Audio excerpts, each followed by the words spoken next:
It's time to relax, grab a drink, pull up a chair by the hearth, and have a seat in the Skald Circle to listen to the tale of the Blue Jackal from Tibet, as told by Casimir.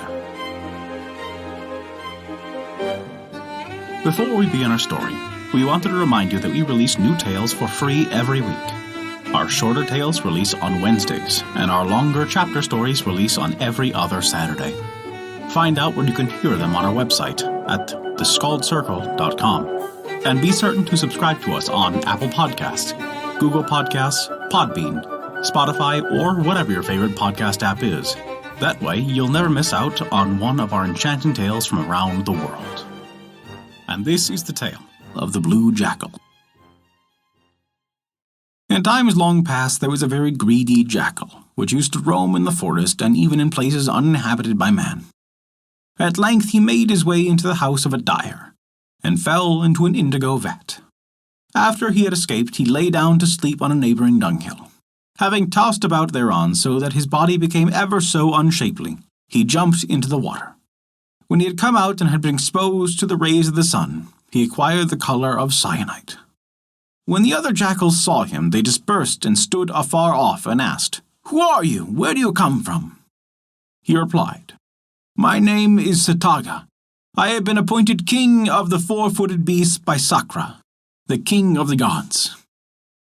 The jackals considered this. As his body was of a colour they had never seen before, this must be true.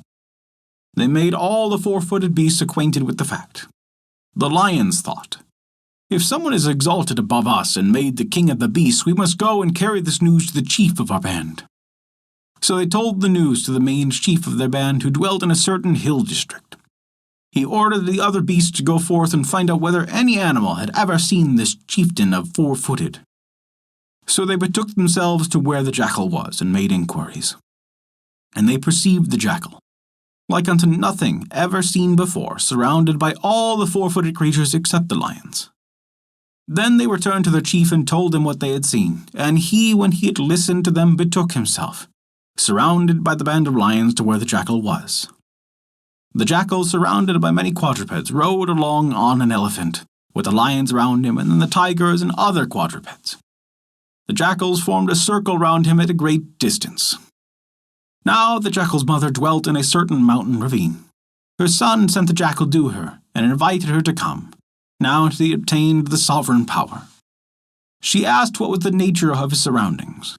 The messenger replied, "The inner circle is formed of lions, tigers, and elephants, but the outer of jackals."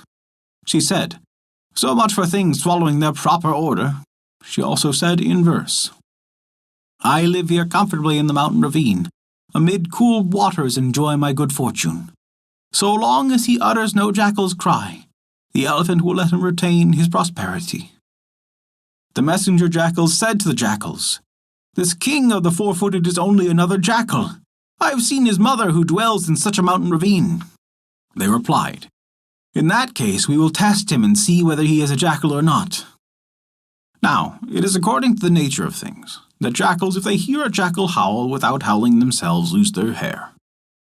So the jackal, when he heard the other jackals lift up their voice, said to himself, "If I utter no cry, my hair will certainly fall off. But if I get off the elephant and then begin to howl, he will kill me. So I will lift my voice where I am." So soon as, sitting on the elephant, he began to lift up his voice, the elephant perceived that it was a jackal that was riding on his back. So he flung him off and trampled him underfoot.